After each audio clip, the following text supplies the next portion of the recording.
Well, salesman created a myth, which is people buy people. If that was the case, sales traders wouldn't exist, would they?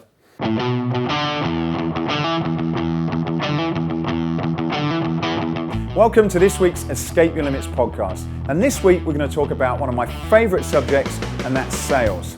If you're in sales, if you manage salespeople, or if you have sales in your business, then I'm sure this episode will resonate with you like it did with me.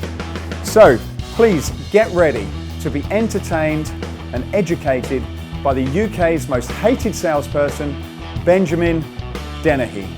Benjamin Dennehy, the most hated sales trainer, is that correct? UK's. I haven't gone global yet. Oh, okay. UK's most hated sales trainer. Yes. And we're in glamorous Ealing, in this wonderful hotel room. Yes. And we've sort of worked our way through traffic to learn everything about sales from one of the best.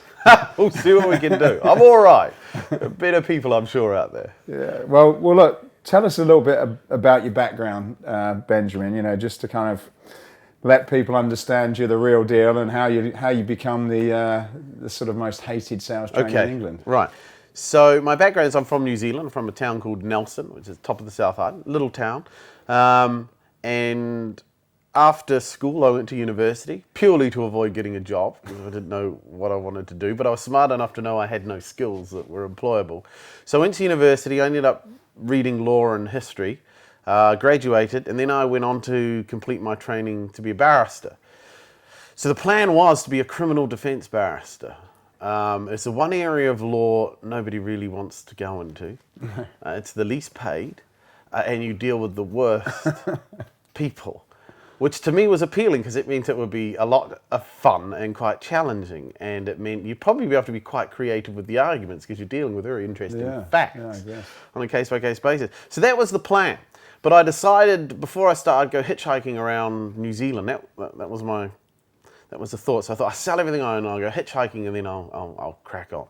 Then I ran into a friend who was a lawyer as well, and I told him what I was going to do, and he said, "Why don't you go to England?" And it's like, why the hell not? And that was it, literally on the street of Dunedin. I thought, fine, I'll go away. And 6 weeks later, I jumped on a plane and came home, and I arrived with a backpack, a skateboard, and I had no plan. I didn't know what I was going to do. I had relatives over here, but I'd never actually met any of them, so it was all quite interesting. But so that was it, and it was come to England, spend a few years doing something. Bumming around. and back then it was very easy to get a job at a pub if you were an Antipodean. Yeah. Yeah, so that was December 99 I got here, so the year 2000. Before they opened up Europe to everybody, most bar staff were Aussies, Kiwis, or South Africans. Yeah, you're right. Yeah, if you go back that far. And so it was very easy to get work, all in-house, live-in, free food, free board, and paid a salary, a wage, not a salary. Minimum wage, obviously, not fancy. So I ended up doing that for like 4-5 years, because I loved it. But I finally decided it's time to grow up. I've got to go home. I can't live like this anymore. So I went home, and after 6 months of being back in New Zealand, I thought, I can't live here. I love it, but it's just not exciting. So I thought, well, what do? Go back to England. So I came back to England, and then I had to get a proper job. So I did look at practicing law, but because I hadn't spent 5 years post-qualified experience, as they called it, I couldn't without doing further study. And I thought, I don't want to spend any more time studying. So I had to get a job. And I did what anyone in sales does. I needed a job, so I got a job in recruitment, of all things. And I started off in recruitment, and I set a company record. I didn't recruit anyone in 6 months. I was rubbish. In fact, I was given a week's notice and told, you've got a week, and then you're out.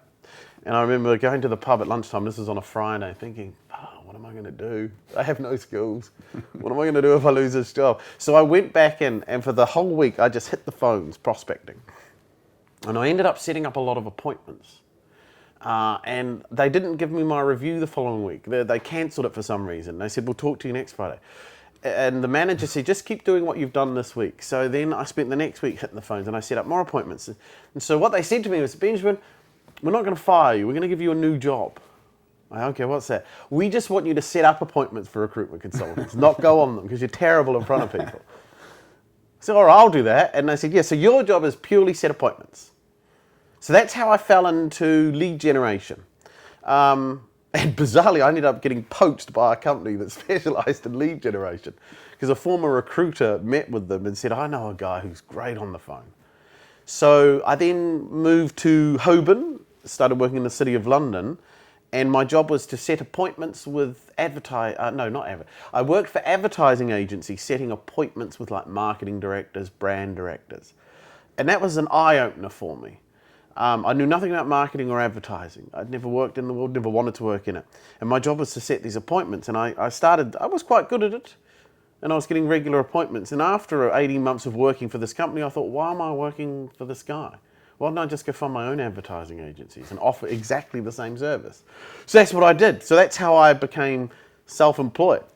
So that was 2006. It was very frightening, though, leaving a salaried job for the unknown.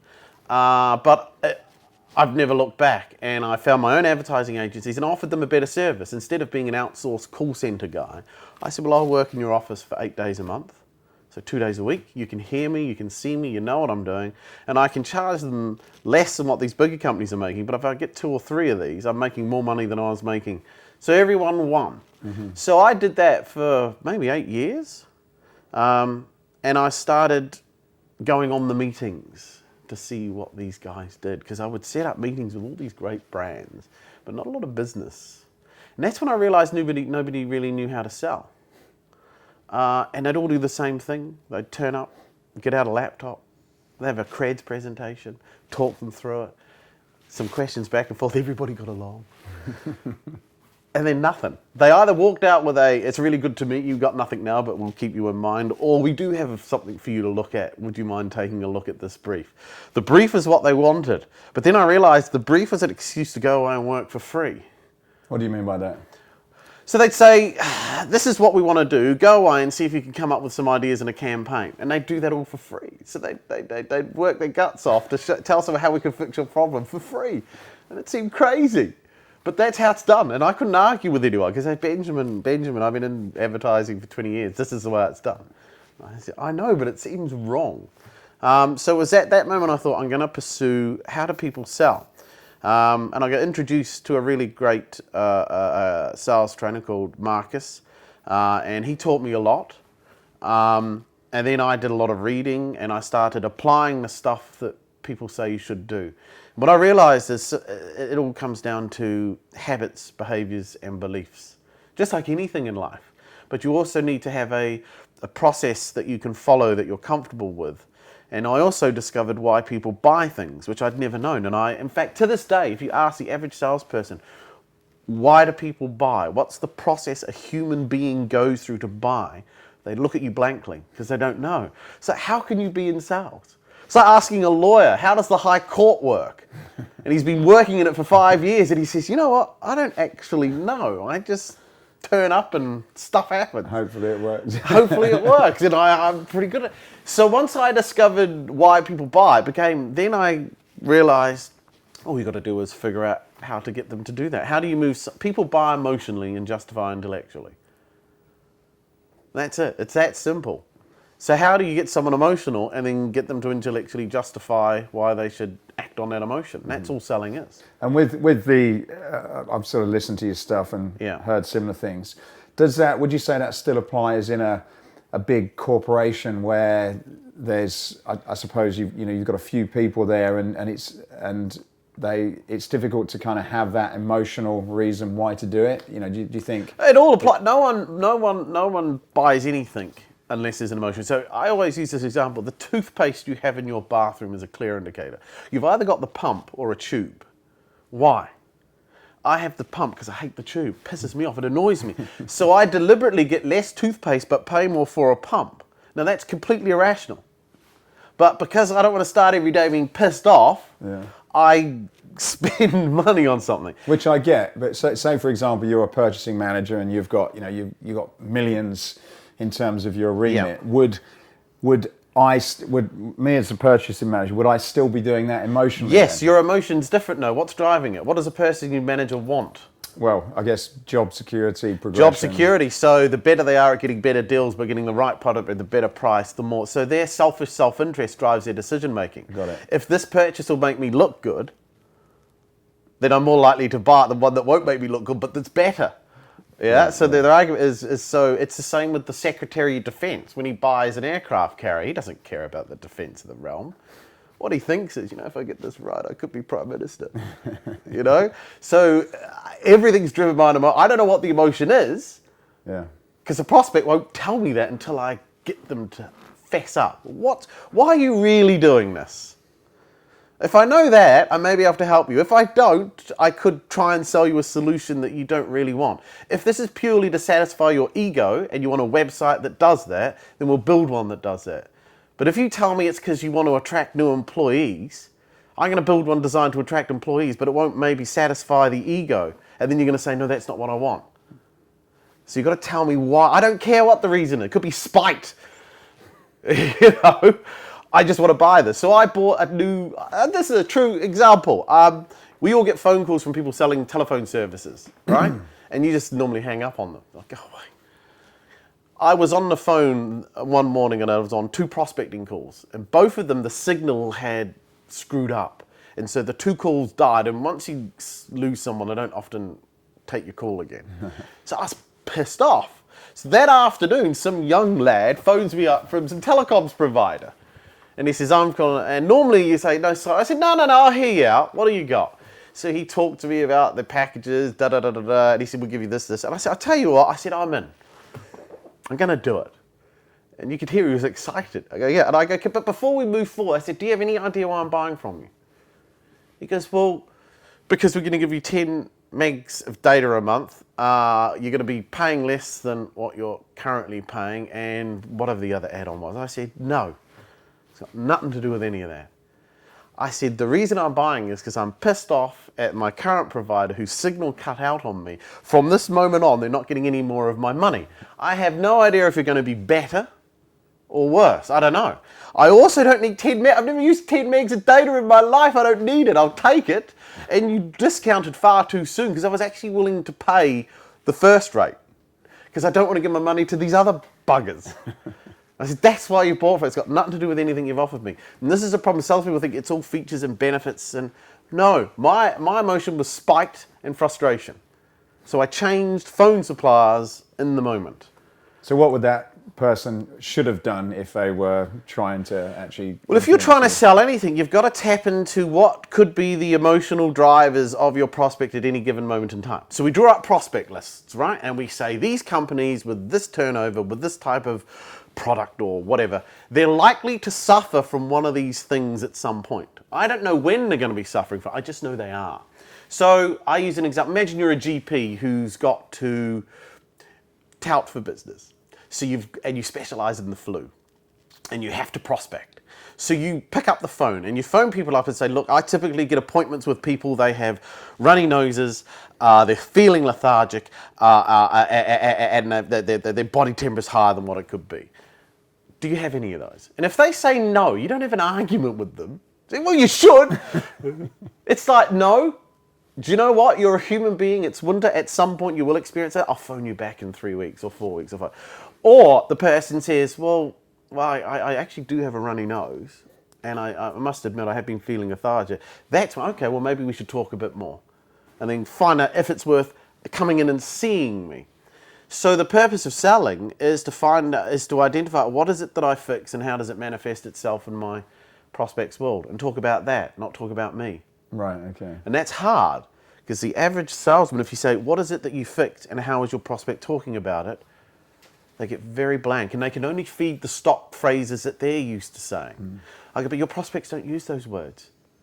No one, when they're suffering from flu symptoms, says it could be lymphoma cancer.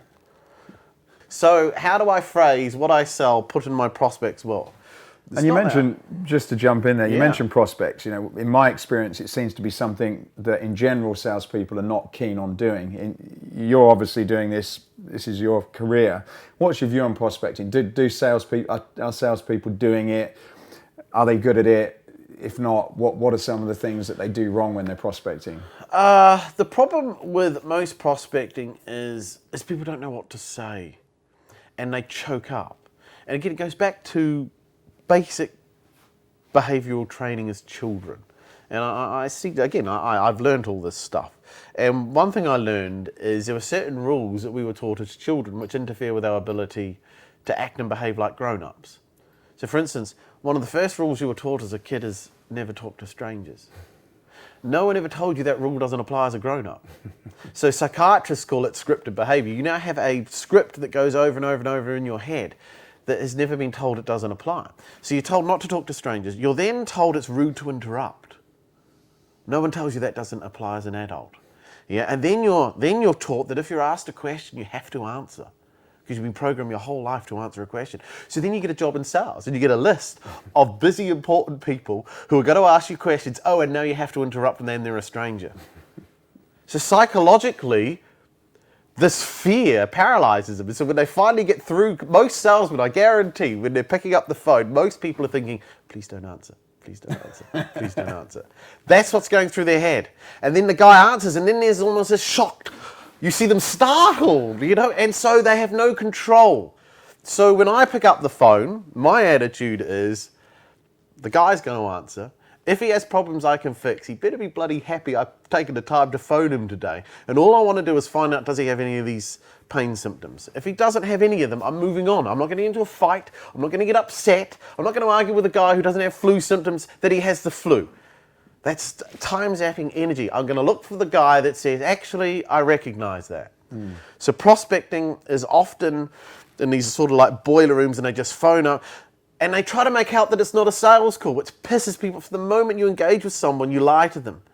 So that's why I do the exact opposite. So how would you get, because I guess nowadays people don't, they've got people preventing them picking up the phones anyway. So how do you get through, and then what should you be saying just to open up that conversation, and what do you teach?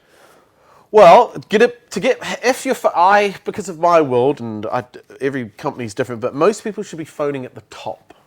Managing director, CEO. Now, the reason I say that is two reasons. Why are people at the top so protected from salespeople getting through to them? Why do you think that is? Because they're decision makers. Exactly. They buy stuff. So you have they sign the checks. Yeah, so that's why procurement was created. Procurement figured out if you've got good salespeople in front of people, they buy. So how do we stop salesmen getting in front of people? We create a middle structure. So it's the same with MDs and CEOs. These are people who are normally quite self-aware and are very comfortable in their skin, and they're willing to acknowledge they don't know everything. So if you get through to one of these guys and start talking about problems that he may have in his world and he recognizes it, I'm going to talk to you, and I'm probably going to give you some of my time. So you can't have that. So a gatekeeper's job is it's like a game. Their job is not to put you through. My job is to get past. And in order to get through to that person, I know I have to act, sound, and behave exactly like the person I'm trying to get a hold of. How do MDs and CEOs talk to people? They're not, hi, can I please speak with Mr. Wilson? They don't sound like that. So if I sound like that, the gatekeeper's going to go, salesman, you're not getting through. So I have to emulate the person I'm getting through to, and I try to create familiarity as if I belong, and they need to believe that I belong. So I'm really blunt, there's no niceties. What would a CEO say if he phoned through to his PA? He'd say, can you get Richard on the phone?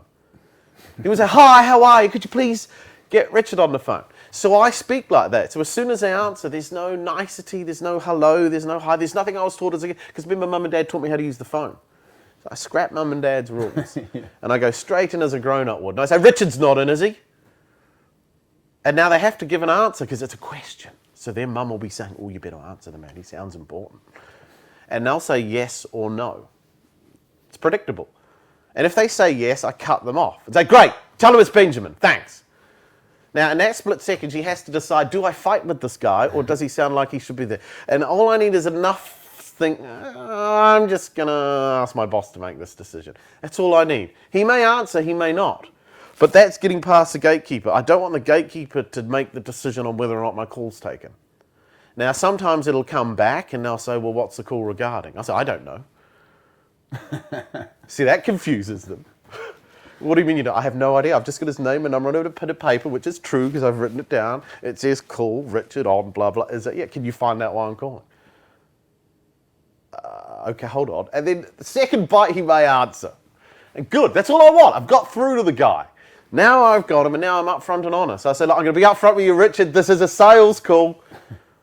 You can either hang up or let me have 30 seconds. What do you want to do? And most MDs and CEOs laugh at that point. Yeah. They go, I knew it. I didn't know a Benjamin. Or no, you got me. What is it? What are you selling, or what do you want?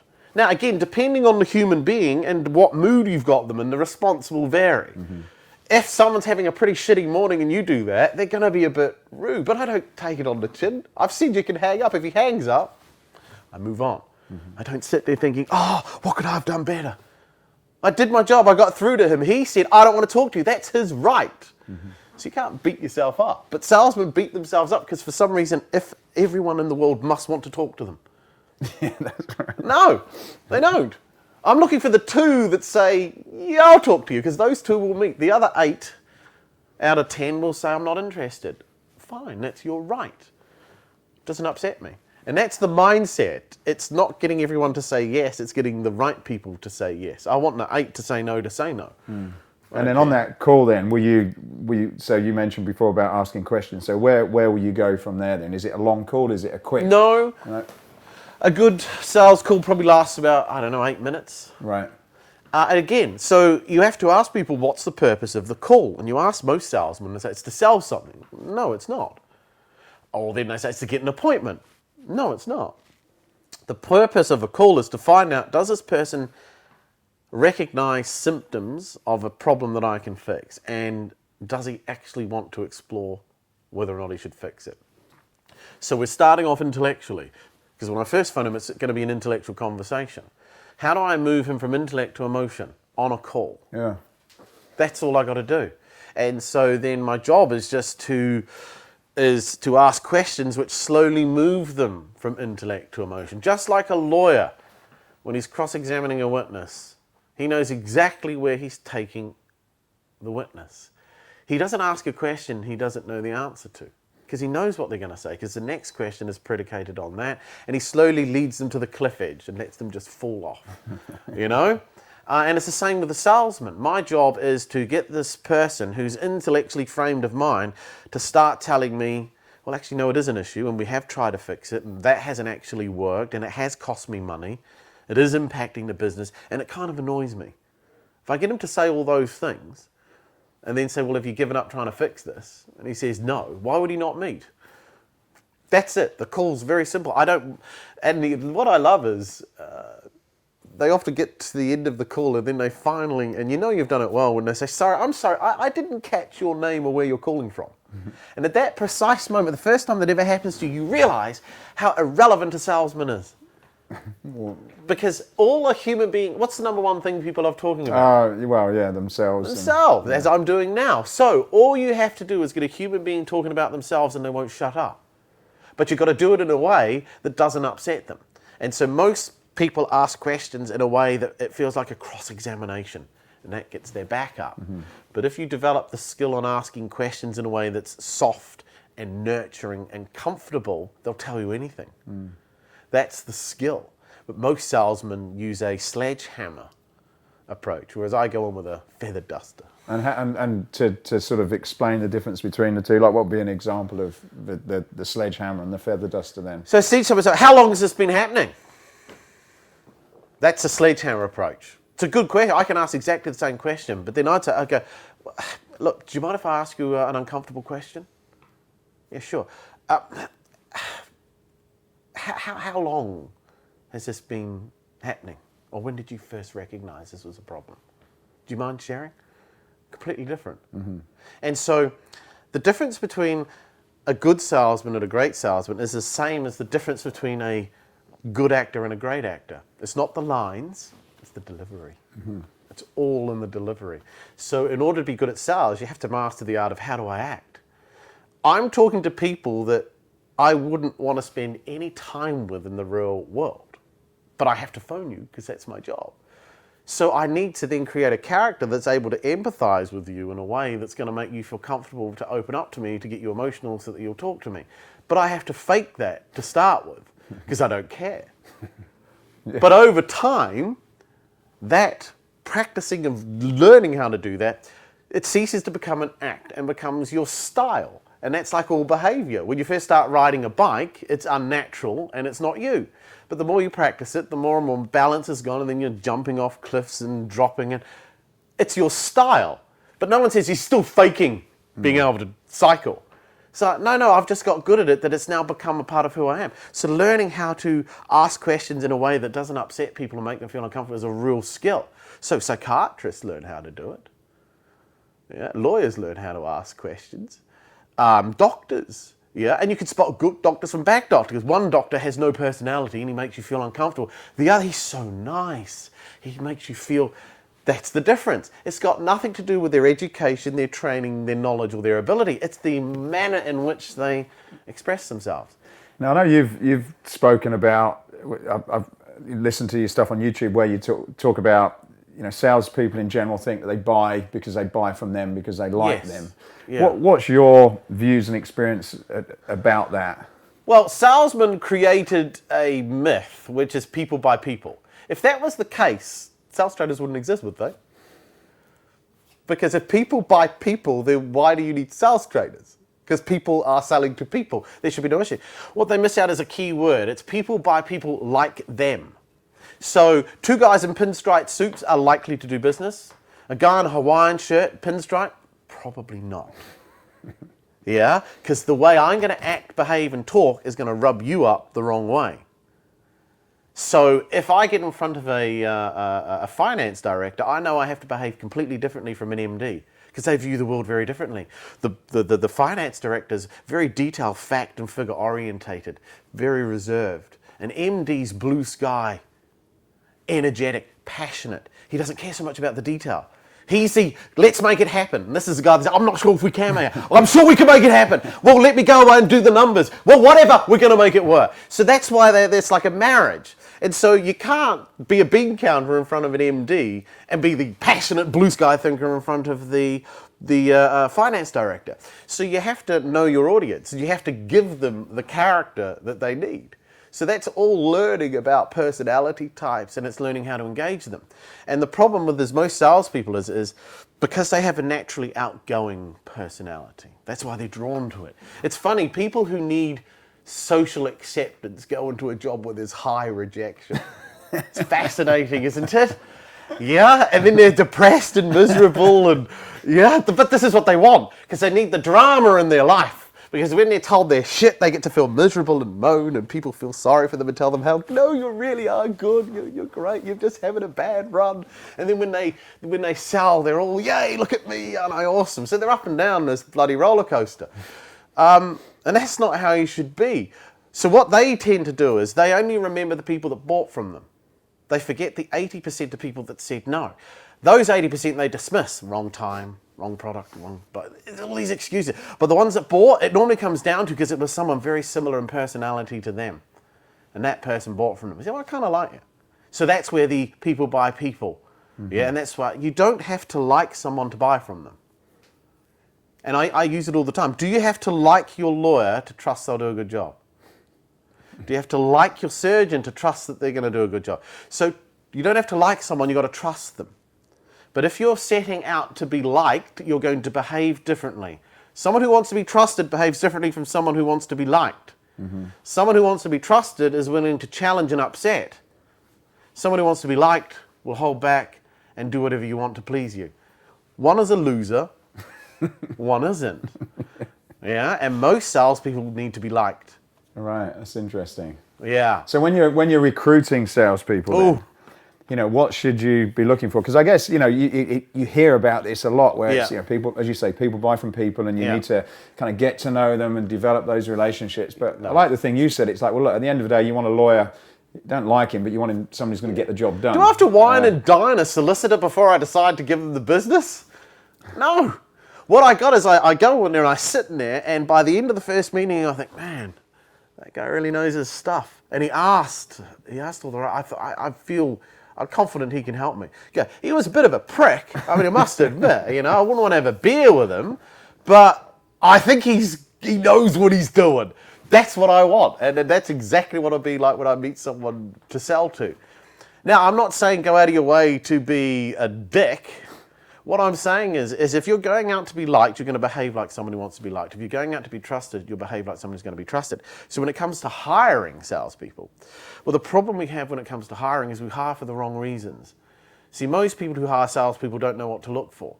So they tend to hire in their own image, or they hire because hiring salespeople is so tough. You've interviewed 8 and you're rubbish. One comes in who seems half decent. And I know the immortal words leave the mouth of the person making the appointment saying, well, I think you'll do all right. Well, let's give him a shot. So that's a terrible way to make a decision on someone who's going to cost you a small mortgage. Yeah, because they cost a lot. Mm-hmm. So what we tend to recruit for is, most people look for 3 things: skills, experience, and results. What skills do they have? What's their experience in our sector? Mm-hmm. And what are their results like? Now, all of those are good, but they're not essential, because are they future looking or backwards looking?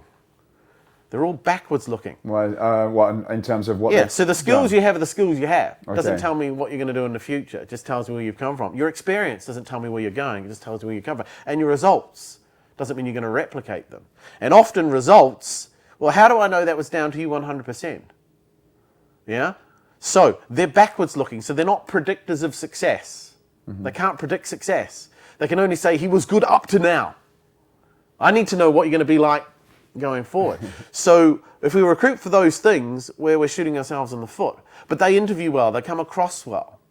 What we need to be looking at, and this is the thing that most people don't know what to look for, is, well, what are their attitudes and beliefs? And most people never ask salesmen, what are your beliefs about money?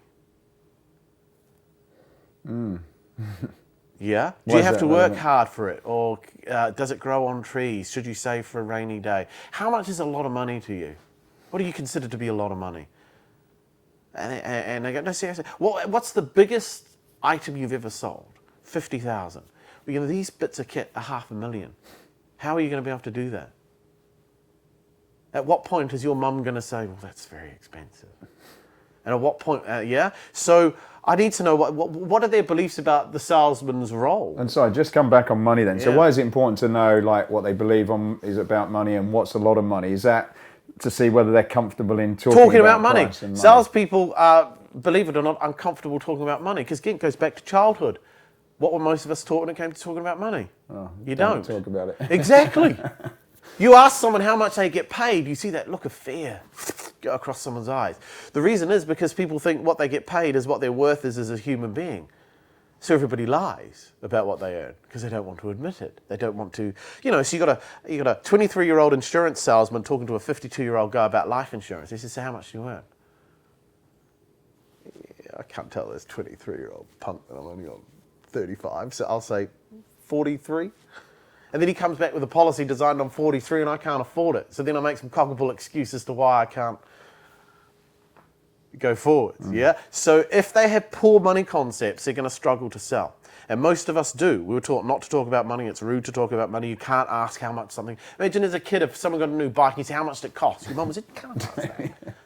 So we're taught that it's rude to talk about money. And then we go into sales. What's a lot of money? What is a lot of money? At what point would you feel... So if you live in a £400,000 house, but you're selling 16 million plus, when they ask for the price, there may be a little flinch in the way you do it. Then they'll see it. And they'll pick up on all these little cues. And then they'll think, this guy's robbing me. He's not robbing you. He just doesn't believe that it's worth 16 million. And so his belief system... Because I don't have 16 million to spend on a house, he thinks. And that seems excessive. I've got a great Why do you need... So all of this... Is that trainable, or is it like if you get someone and they've got that sort of mentality about money or whatever, is that always going to be difficult for them to do? No, you can learn. You just got to start talking about money. Yeah. Rich people don't have a problem talking about money. Why? Because it's not important. Yeah. Yeah? People who don't have money, it's important. So there's that phrase, being broke is a state, being poor is a state of mind. Yeah? You can be broke. I've been broke, but I've never been poor because I always knew I'd get out of it and I'd be fine. Yeah? And most people who are poor, no, this is it. This is my lot in life. It's never going to get better. I can't change it. Woe is me. The world is awful. So you have that mindset of a victim. So being poor is a mindset. So if you think 50,000 is a lot of money, you're always going to struggle to sell anything remotely. You're never going to ask for 50K. So it's a mindset. So we don't ask about those. And other beliefs, role of the salesman, habits. What habits make a salesman successful? You ask people that and they look at you. Then they give things like confidence. Confidence isn't a habit. Okay, attitude isn't a habit. Then they don't know. I don't know. So how are you going to hire someone? I don't know. So you don't even know what you're looking for. So, well, that's true. So what habits make a good surgeon? People would say, well, they probably practice how they cut. Exactly. So what does a salesman have to do every day? Well, I guess they've just got to be confident on the phone. Well, no, being confident on the phone is one thing, but not making sales is another. So confidence doesn't sell. In fact, that's the number one thing most people get me in when I talk to an MD or CEO. They all say the same thing. When I ask them if there's one thing you could fix, if there's one thing you know that if we could eliminate it would make your people better, what would it be? And he goes, I think they just need a little bit more confidence. And I look at them and I say, are you sure?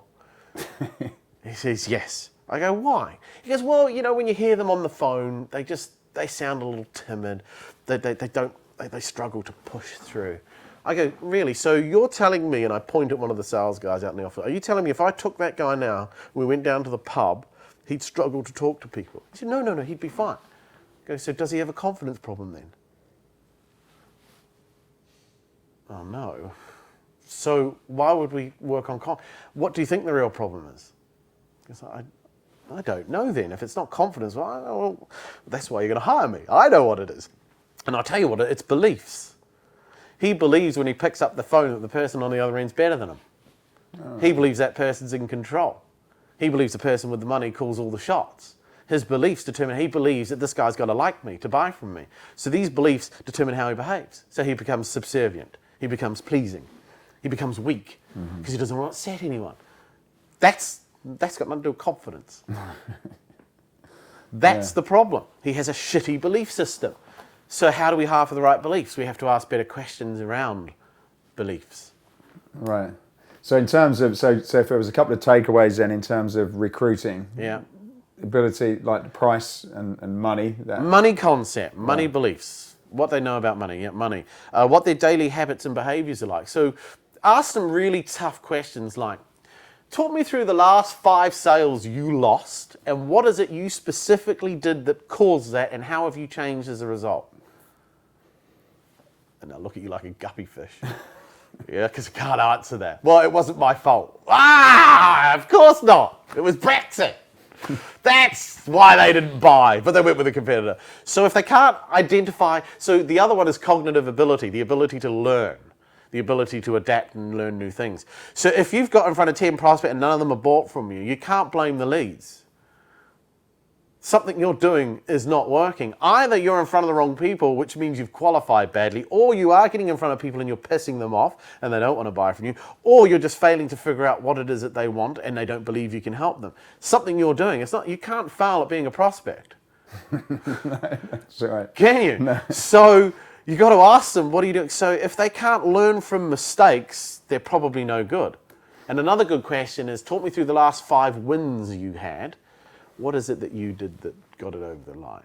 And again, most will scratch their head and say, well, we had a great product. Well, that's got sweet F all to do with it. And then they look at you blank and then you realize, how long have you been in sales? 5 years. So how do you actually sell them? And they don't know. So how can you do this? But they don't, because of what they do is, this is where it's a numbers game come from. You get in front of enough people, someone will buy. Yeah, you're effectively an order taker. Yeah? And they're looking for people to take orders. And the reason most of them sell is because we know people buy emotionally and justify intellectually. And what happens is when a prospect at the end of a meeting done badly says, all right, we're in, we're going to take it. And the salesman takes all the credit for their presentation skills and their ability. You have to ask the question, now why did they buy from us? And I think you'll discover in most cases, the reason they've bought is they've made a decision to buy before you came in. We're going to be meeting ABC company. We think they can fix our problem. We need to fix it. If they can do this, this, and this, and it falls within this price range, let's just take it. And so you come in not knowing any of this because you don't ask the question. So you give your presentation and you answer all their intellectual questions. And they say, all right, we're in. And the salesman think, oh, I've done a great job. So no. But when you ask your average salesman, why did they just buy from us? They'll give you the usual. It was product. It was this. No. What was the real reason? Well, that was it. No. What motivated them at this moment in time to stick their hand in their wallet and give us this money to buy this? What was it? And most will look at you blankly and say, I don't know. Does it matter? They've bought. Well, it does matter, because if you don't know why, how are you going to replicate that? It's like a lawyer. Why do you always win? I have no idea. Lucky juries, they like me, I look good in a wig. No, seriously, no, that is the reason.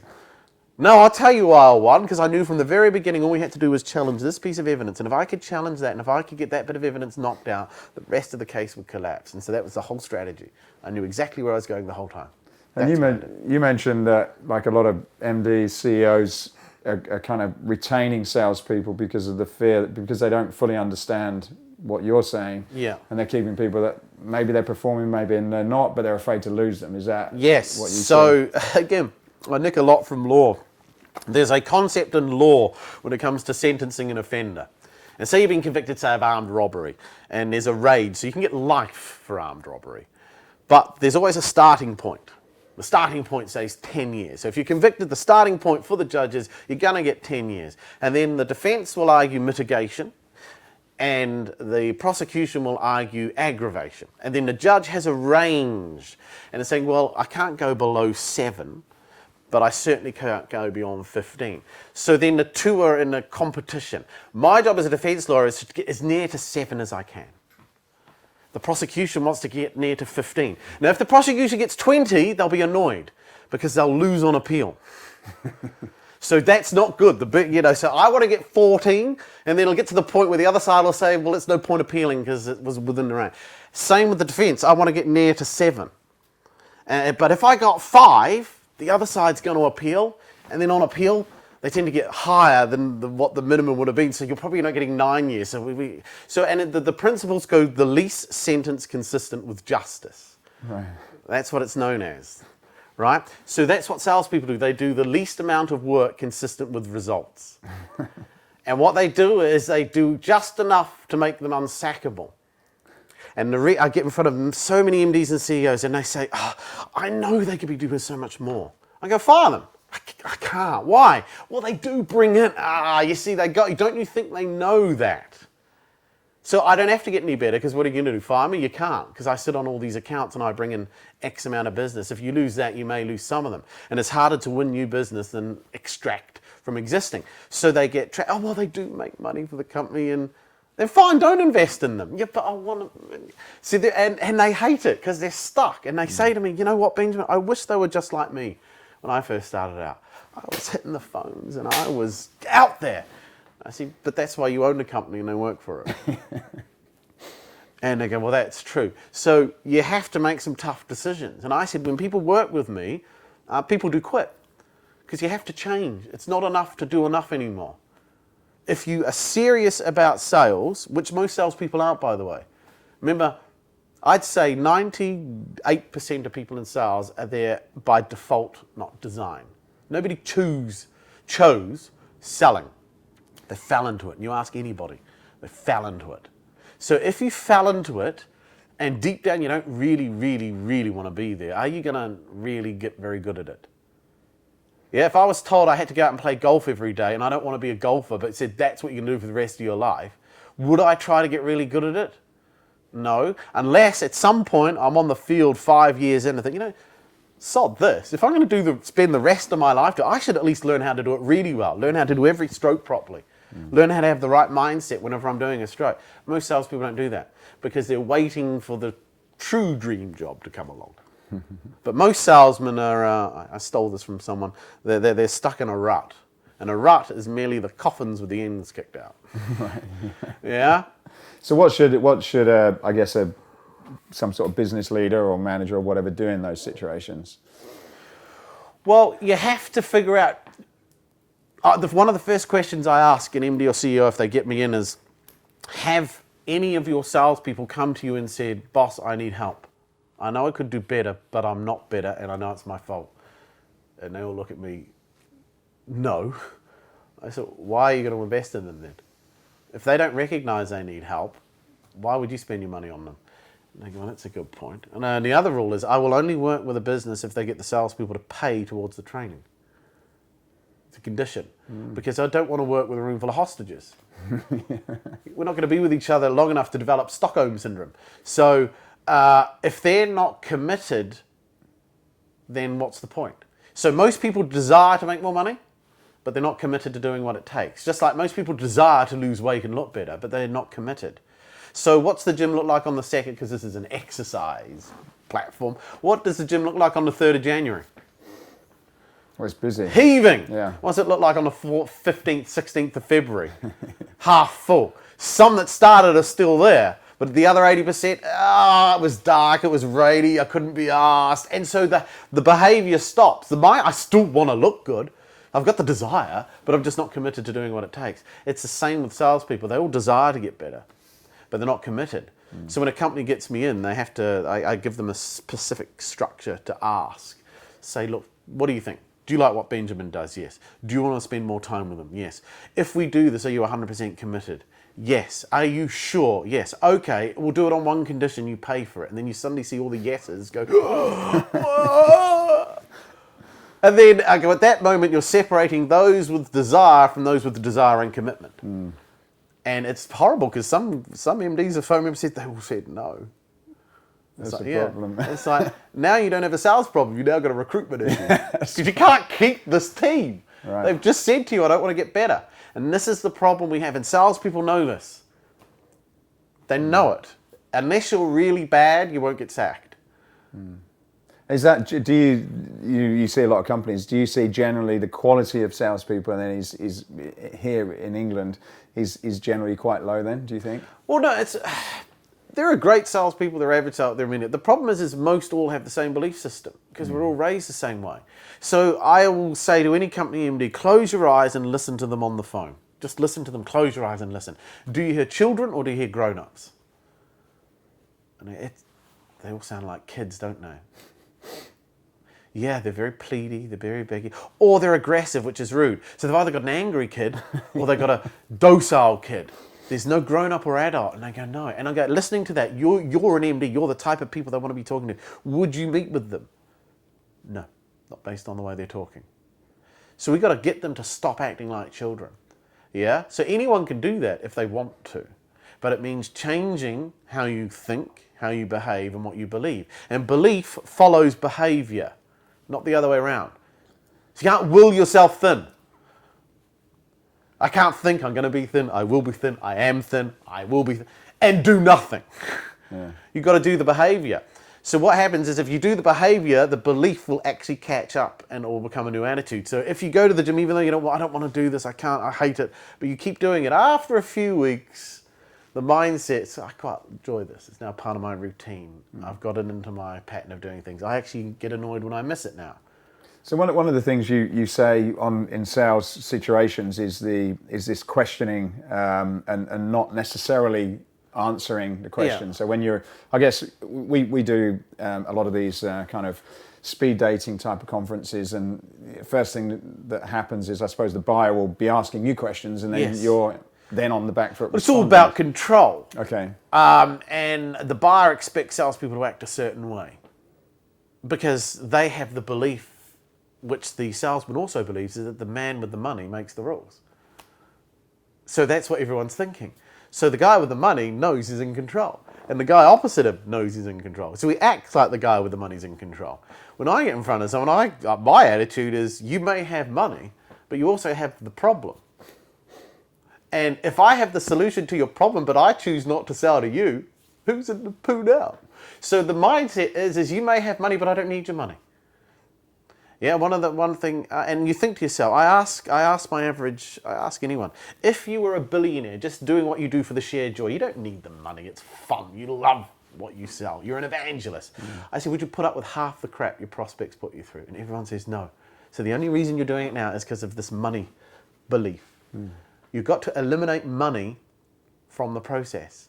Money is the byproduct of doing something well. It's not the end goal.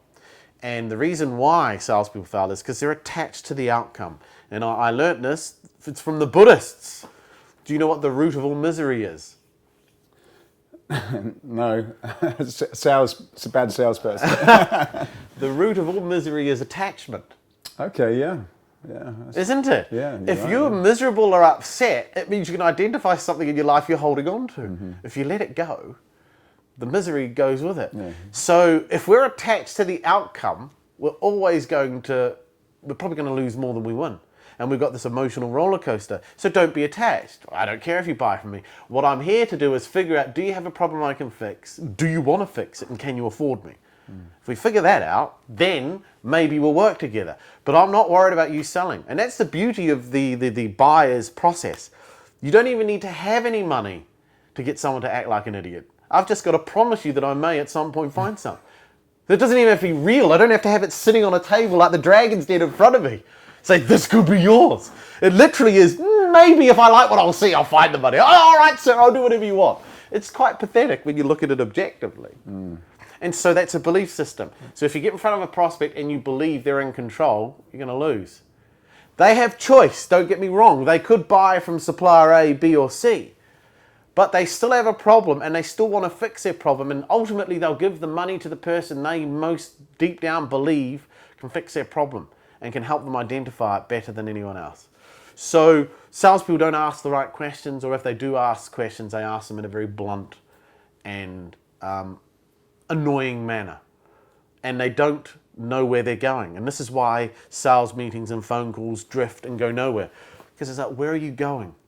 Where are you taking? What journey are you taking this person on? Advertisers know it, marketers know it, Pepsi, Coke, all the big brands know it. You take your prospect on an emotional journey, don't you? It's Christmas time. Every advert from every supermarket has nothing to do with groceries. Yeah, you're right. It's got sod all to do with groceries, but they're trying to tap into your feelings. And then when you're going to do your Christmas shop, they're hoping that Sainsbury's will flick past your mind, or Tesco, or whatever it is, so that you'll shop there. That's all. It's all about emotion. Everything's about hooking people emotional. Concerts, political rallies. It's all pump people with music, get them chanting, make people emotional, and then they'll act on their emotion. And you say about turning those questions around as a... Yes. Just talk us through that. So a skill that I think is obviously, if you ever go see a psychiatrist or a lawyer, particularly a psychiatrist, the job of a psychiatrist is to get you to figure out the problem for yourself. I'm not there to tell you what's wrong with you. Deep down you already know. I've got to get you there. So their job is to ask you questions designed to get you to figure it out for yourself. And so one of the things they'll do is if you ask a psychiatrist a question, they won't answer it. They'll flick it back to you. And so a technique is answering a question with a question, simply because unless you know why someone's asked you a question, how can you answer it? And this is the problem salespeople have, is they make presumptions and assumptions that the question you're asking is exactly what I think. So when somebody says, we were talking about this before we were filming, if someone says to you, where are you based? It seems like a pretty innocuous question. But you should think to yourself, well, why have they asked me that? What's important about that answer that I should probably discover before I tell them yes or no, or give them the venue? So the skill of not answering a question is you just, again, how you deliver this will determine how they respond. So you just flick it back and say, one of my favorite ones is, what do you mean? Because I guarantee 99.999% of the time, if you flick a question back with a question, the person always changes it. They never say the same thing. And then they'll say, well, ideally, we were looking for someone that has an office in London. Now, that's completely different from the first question. See, now we're going somewhere. And I'll go, okay, can I ask why? Well, because we've worked with companies in the UK and we've discovered that if they don't have a London presence, then that makes sense. So if I told you we don't have an office in London, are you saying we can't work together? No, I didn't say that. See, before an objection can arise, I want to offset it. No, I didn't say that. Now I know why I'm answering and I can answer. Well, in that case, I'll be upfront. We don't have an office in London. But there's no issue. If I just go, where are you based? I go, London. It could be a bit of a problem. See, now you're screwed. Where do you go from here? And what tends to happen at this point is It forces the salesman to start justifying and defending their answer. But what does justifying and defending sound like to the person on the receiving end? Yeah. Dodgy, shyster, and now you sound and look like a salesman. And so now all the reasons I don't like you are still there. But by just simply asking why someone's asked you a question, the reason salespeople don't do this is they fear looking stupid. If someone asks you a question, where are you based, and you can't give the answer, they're scared you'll look stupid. But I know that a human being is programmed to answer a question if they're asked one. So if they ask me a question and I ask one back, they're going to answer mine. So I suppose if the way you talked about it previously, if you're not careful, you're just constantly justifying every question that they're answering. And you sound going dodgy. Backwards and forwards. And you're never digging deep. Right, you're never yeah. finding out you asked that question for a reason. So why? That's what I want to know. Right. I will answer. Some people, when they see my stuff, think that I'm saying you should never answer a question. No, or they think you behave like a politician. You know, a politician answers a question they want to answer, which is very frustrating. You know, are you going to raise tax? Well, the first thing we're going to do is have a look at the end. No, are you going to raise tax? As I said, one of the major policy, are you going to raise tax? If you'd let me finish. And you're sitting just, I know the answer is yes, you're just not going to say it. So that infuriates people. Mm-hmm. I don't want people to do that. What I want you to do is if someone says to me, where are you based? Or another thing that I teach people is salesmen have a habit of turning statements into questions, because the brain does that. And so what I learned is that, for instance, I do this all the time. I catch people out. I say, so if someone was to say to you, you're very expensive, okay, how would you respond? And then everyone starts to say, well, it depends what you mean by expensive, which is picking a fight. That's a stupid answer. Or they justify and defend their product or the value. And then I said, no. I've just demonstrated the one reason why you fail. You don't listen. Did I ask a question? What did I say? And they said, you said, you're very expensive. Yeah, I didn't ask a question. I just made a statement of fact, didn't I? You heard, why are you so expensive? I didn't say that. I said, you're very expensive. Did I say I'm not going to buy? Did I say justify and defend your position? Did I say it's out of my budget? No, I just made a statement of fact. You're expensive. So how should you deal with it? Turn it into a question, which means, no reason. I'm just saying you are expensive. Yeah, that's where it may end. Or they may then go, well, why are you? Mm-hmm. See, now they've turned it into a question. That's better. And then I'll say, well, that's a fair question. Can you think of any reason why we're able to charge what we do? No. Well, if you had to, why do you think our customers know that they could go down the road and get a similar service cheaper, but they choose to buy from us? Well, why would you do that if you had to? And then they give the right answer. Well, probably because it's a better service. That's it. Mm. And on price, because this is one of the things that I certainly hear coming up a lot. I guess with salespeople, it's, you know, in some cases that's a good default thing to come up. You know, what's your views on that? You know, how you should deal with it, or why it's such an important thing? Does it come back to the recruitment where people are just afraid of talking about high price things? Well, it's quite a complex thing, because there are various ways, and it all depends at what point price is raised in the sales process as well. So for instance, if someone says to you right at the outset, from the get-go, how much is this going to cost? My response to that is, I don't typically get asked that right at the beginning of a meeting. So that leads me to believe that this decision is going to be based solely on price, isn't it? Now I need them to start to argue. If he says yes, or he can either say yes or no, can't he? If he says yes, I go, right, well in that case we'll probably be too expensive for you. Now what's he do? Now the prospect suddenly realises he has no power. Well, what do you mean? Well, I don't know what your budget is, but most people normally consistently undervalue this by 20%. So do you mind sharing with what you are hoping to expend? And they may give you an answer or they may not. If they go to me and answer, I say, well, if I told you you're going to be investing anywhere between 5 upwards, you're going to tell me that's far too much, aren't you? Not necessarily. Or yes, if they say yes, go fine. So let me ask you a question. And what were you hoping to invest? Well, we were hoping to invest up to 3K. And how did you come up with that figure? Well, because we met with ABC. See, now I know where we're going. We met with ABC Company and they charged 3. Well, that makes sense. So why haven't you bought for them out of interest? Well, we wanted to see what you have. Why? Well, we hear you're better. Maybe. But you can't afford us. Even if you see what we do and you love it and you think it's better, you're not going to be able to afford it, are you? Now, you see, you guys, so price is never an issue. You just got to be able to tackle it straight on. Yeah. Yeah, and if the answer is we have 3K, we can't go above 3K, that is the absolute maximum, and your product's 5, then you've qualified them out. You can't afford me. I'm leaving. Yeah? And salespeople don't get this. They think that they've got to get money off of everybody. So they discount. And then they overservice and they work out. No, if you're selling something at 5K and they've only got 3, I can't swear, Sodom. Yeah. Tough. And so does that come into, I know you talk about proposals, and this is quite an interesting one as well. So do you see in that case, it's like, well, let me come back and do you a nice expensive proposal.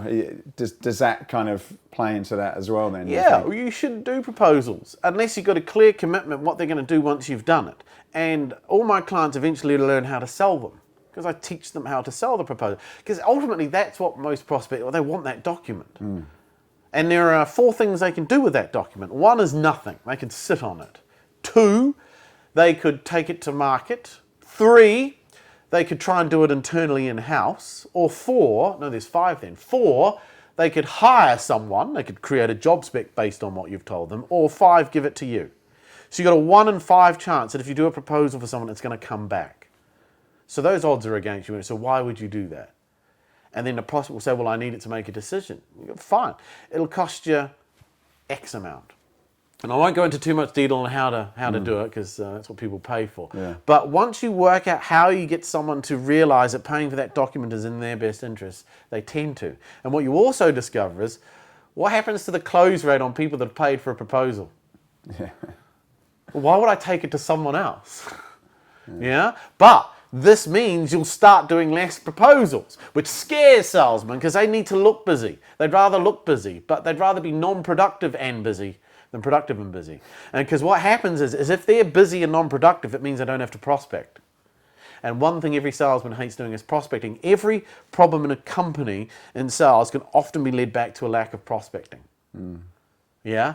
We're not in front of enough people. Why? We don't talk to enough people. Why? Well, they're too busy doing all that. It's all a cycle. I suppose that must come into where you said previously in terms of, when you're in front of the client and they will say no to you. I suppose if you've not got enough prospects, you are probably going to do everything you can to, that one prospect you're in front of is going to be everything, I suppose. Yes. Whereas if you've got an abundance You're so attached to it. Yeah.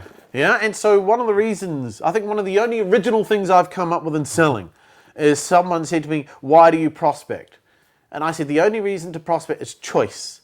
Okay. I want to be getting in front of more people than I can sell to. So that then I can start saying, screw you, screw you, screw you. Yeah, I'll work with you. Yeah? I want to be getting, and so I meet companies all the time knowing I don't want to sell to them. And also this is good for me because when I get in front of them and I don't want to work with them, I just up my price. If they say yes to a ludicrous figure, I'll work with you. Yeah. If they say no, what do I care? I didn't even want to work with you. But if you're willing to pay that sum, I'll take it. Yeah. And that's how you develop mindset. You've got to train yourself. And this is why I say every year I put my prices up on January 1st. You just got to put them up. You just do it. And you don't put it up by 30 or 40. You just put it up by 5, 10%, little increments. And every year you're earning a little bit more for doing a little bit less. But people leave it too late to put their prices up, or when they have to. Just a little. I mean, National Rail doesn't have a problem doing it every year. Every year, 1st of January, it goes up by 2.5. Everybody pays. Everybody. So you can do the same thing. You may lose some. I don't say do it to all existing customers, but all new business, you have to sell at a higher rate year on year. In sales, do you find that in general then there is this sort of genetic salesperson, or is in your experience, is it you can pretty much take a lot of people and train them to be able to, providing they follow the process, you can make them good? I think anyone can learn anything. There'll be some people who have a natural aptitude. So I suppose for me, my natural aptitude is I've always liked bucking the system. So I like behaving and acting differently from what you're expected to do. So I figured out a way to do that in the sale. So I enjoy it. And because I'm someone, just it goes back to, I suppose, training as a lawyer, I'm more interested in how I get somewhere as opposed to whether or not I get there. Because if I do the how right, it means the outcomes will consistently be what I want most of the time. There'll be times when I still don't get the right outcome, but if I've done everything right, I can literally say, well, that was what it was meant to be. I did everything right. But I'm not perfect, so I know I'm never doing everything right. So whenever I don't get a bit of business, I'll go back and ask myself, well, what did I do wrong? What question what didn't I find out that I should have? Where did I screw up? So I don't blame anyone else. There's no, I was meeting the wrong person, or it was the wrong time of year, it was the wrong, it's like, no, I must have done something.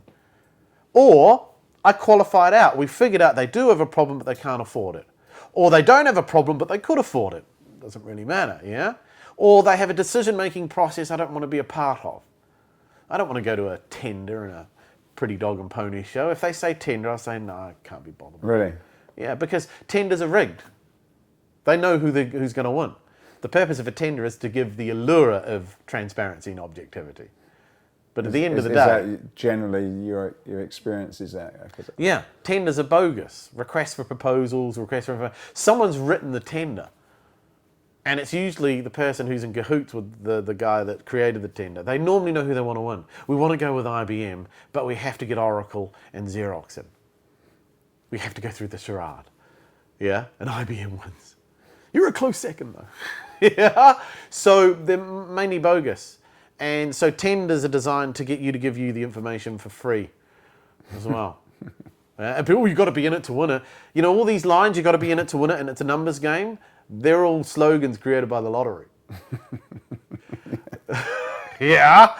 So no, I don't think, just like the legal system is in a lottery, you got two sides, both are doing the best they can, and if both do a good job, whatever happens at the end will be right, either guilty or not guilty.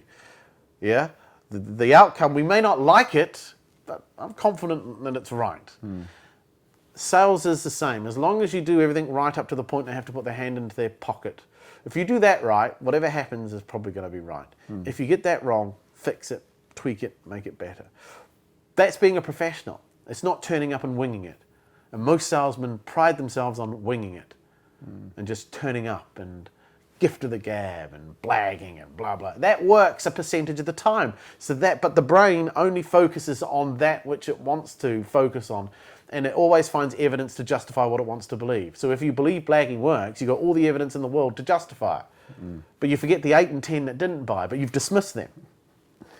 So just before we end, I've got a couple of questions, but for people who are interested in getting you to advise or help or, sort of go into a bit more detail, how can, are you available for hire? And if so, of course. I'm a whore. I'll sell myself to anyone if they're willing to pay my fee. I mean, let's not get wrong. No, I didn't go into sales to change the world.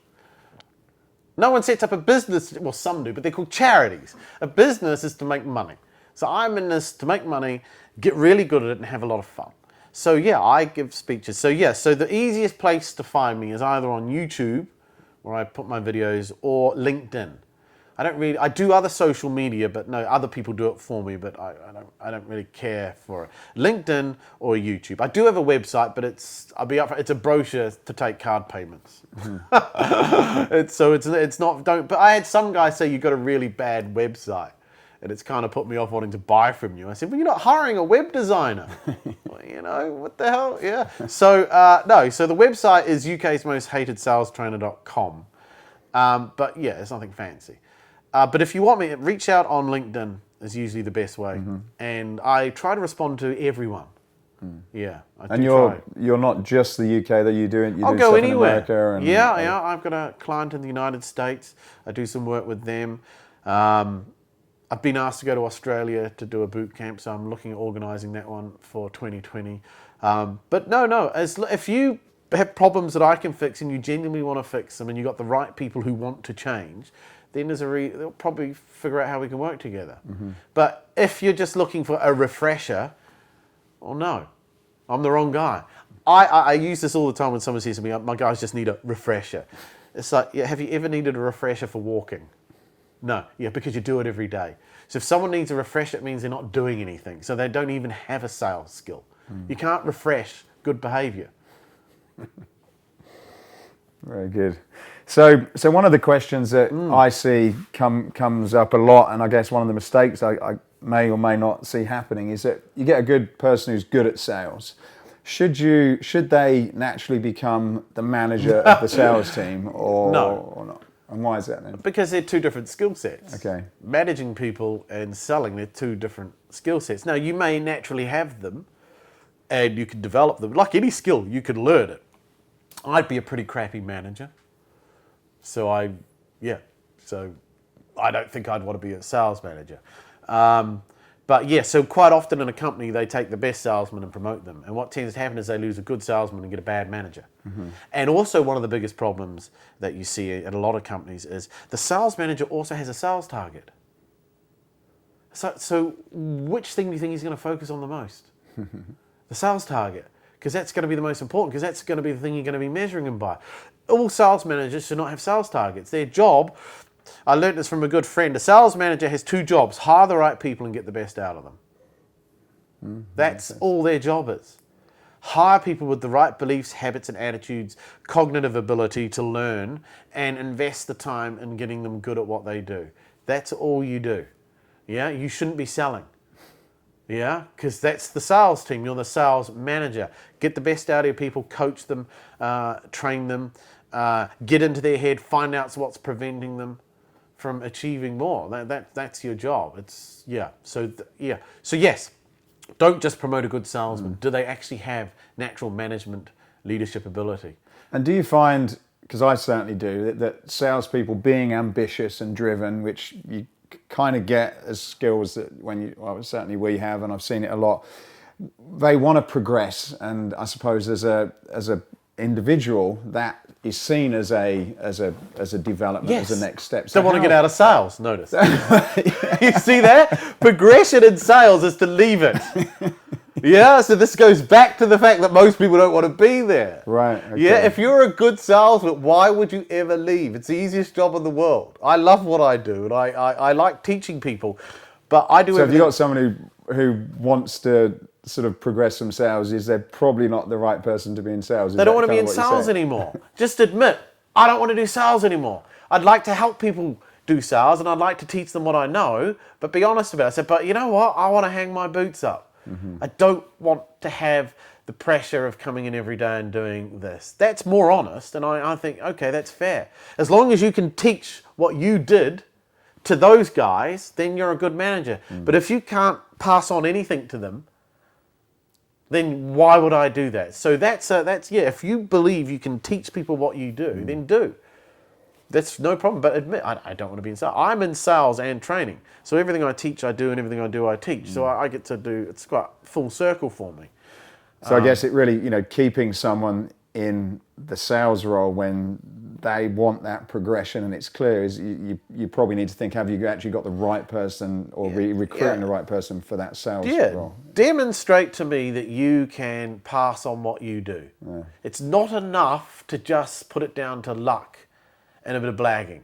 But demonstrate to me, because if you're successful, you'll find the most successful people in sales are the most consistent, and they're the ones doing the most prospecting. It comes down to how much effort you put in, yeah? And every company has a prospecting issue because most people don't want to prospect. Yeah, absolutely. And that's what it boils down to. But the most successful, I was just chatting to a guy literally last night on the phone, and I said, so what's your top guy doing that the others aren't? He goes, well, he's in every morning, and I know he makes the most calls. And I go, well, that's why. So why don't you just teach your guys to do that? He goes, well, we've tried. They don't do it. It's like, well, all the training in the world ain't going to make them pick up the phone. So fire them. Oh, no, I can't do that. Well, then stop bitching about them. The guy that's making it work comes in and does it. The guys that aren't, but then they're moaning it's not working. And you don't want to sack them, but you also can't change them because you've told them what to do. So I don't know what your problem is. Yeah. Well, it's you. You're too weak. Yeah, but they bring in enough money to... Exactly, you see? So then we're stuck in this awful cycle. Yeah. Yeah. See that happening a lot. So final question then, Benjamin. Escape Your Limits is about escaping what you have believed is impossible and gone on to make it possible. What would be a memorable example of escaping your own personal limits? So, like most people, I talk a good game and I come across as, confident and stuff. But like most people, I have my demons and I battled with, can I really make this work? Am I really good enough? When I first went out on my own, I was terrified. Really? Absolutely terrified. I was quitting my job and I had no idea if what I was going to do would work. And I haven't looked back now. That's been, coming up to 14 years. And I'm unemployable now, just if anyone's thinking of employing me. I'm not employable. And so over the years, I had to realize that I was good. So again, another guy once said to me, you've got to be your own best friend because no one else will be. And one of the things I say to my clients when we're in a room, I say, let me ask you a question. Human thought is very negative, and we're very hard on ourselves. And I said, if you met you at the pub and you talked to you the way you do in that pub, would you punch you? And everyone says yes. So what you got to learn is stop being so hard on yourself. Yeah? And if people closest in your life are telling you not to do something, then the chances are you should do it. And that's because people don't like seeing other people succeed. Because if they do, it means they're changing. And if they're changing and moving on, it means I'm not changing. And people don't like that. People hate change. So stick with it. But don't be your own best friend. But if people are telling you shouldn't do it, unless it's something stupid like sticking your genitals in the blender, it's probably because they don't want you to move on. Because if you move on, then it leaves them to look in the mirror and say, well, what the hell am I doing? Mm-hmm. And that's why most people closest to you are often the most negative about something. Because if he actually makes it work, what does that mean of me? Mm-hmm. And that's what people hate. So that would be my advice. Fantastic. And I don't give a toss what anyone thinks anymore. So.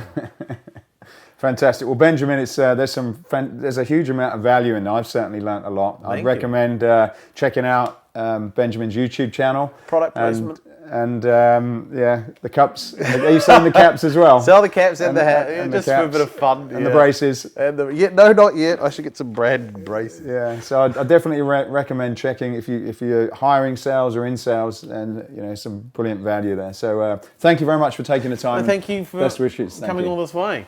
Thanks. Thanks.